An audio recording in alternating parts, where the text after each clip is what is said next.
as you transition from intermediate LinkedIn advertising to more advanced LinkedIn advertising, you need to start thinking a bit more in the way that consumer brand marketers start to think. Now, don't get turned off when I say that, because often what people do is they associate that type of marketing with we're just throwing money at the wall and hoping that customers end up buying. That's not what I'm saying. What I'm saying is that you need to think both in terms of the high level awareness marketing, and then in terms of the transition from that upper funnel type of thinking to segueing into actual revenue pipeline.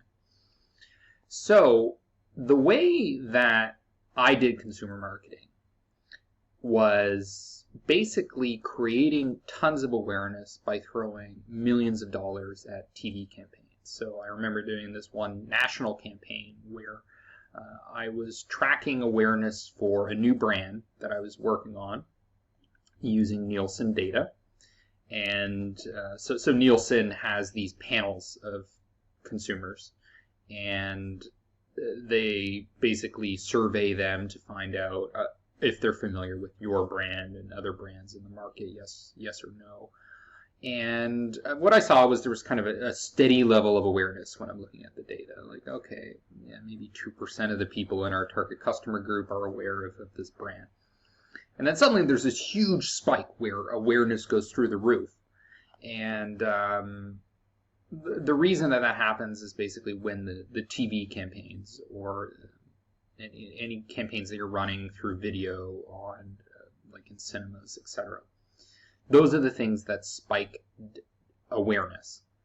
Now, the other thing that you typically track with consumer marketing is purchase intent. So there's kind of two basic metrics, right? Are they aware of your brand, your product, and do they intend to buy it? Are they actually interested in buying it? And the disconnect between those two things is usually an opportunity where a marketer or a brand manager can make decisions in the marketing about how to fix that disconnect. So the spike in awareness usually comes most efficiently when you're doing video. And in consumer marketing, that's usually through television. So that's when I'm working for a very large company. Now, I've also worked for medium-sized companies or kind of on the verge of becoming large companies. And I remember one company I worked for was very, very successful with direct response advertising. And then they tried to experiment with television. So given that they had expertise in direct response and were very good at it, and don't get me wrong, the company was very successful, the approach they took with television was, let's make a direct response, right? Almost like an infomercial.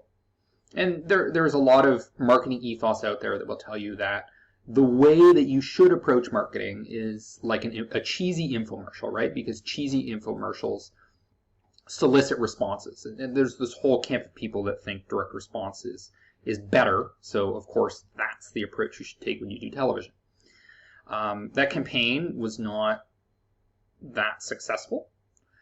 And I think the reason is because when you're doing that kind of video marketing advertising in general, it's best suited for awareness. It's best suited for making people educated, familiar with your brand, aware of a solution to the problem, and less good at things that can be easily attributed and measured.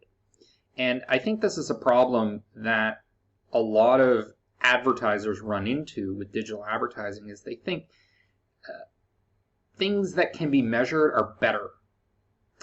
But what ends up happening is you tend to measure things in little discrete chunks. This LinkedIn ad did this well. This email follow-up that we put the LinkedIn leads that were captured into perform well. But what I want you to do when you're doing advanced LinkedIn advertising is you need to think broader.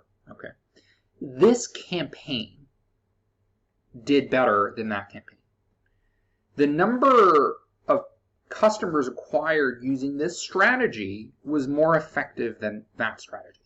Or the follow-up automated email sequence that we did performed better than the other sequence, instead of just saying this follow-up email performed better than that follow-up email.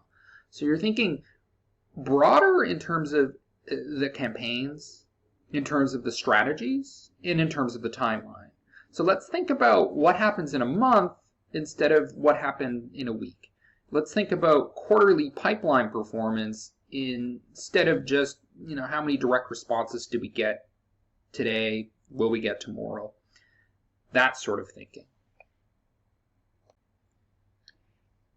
Now, the overall point that I want to make is that as you start to segue into advanced campaigns with LinkedIn advertising, awareness and education is going to become more important, and the default position you should probably have is that video is one of the easiest ways to do that. And fortunately with LinkedIn, there's lots of excellent things you can do with video advertising. Video advertising is also fairly cost effective when you compare to alternatives such as Facebook advertising.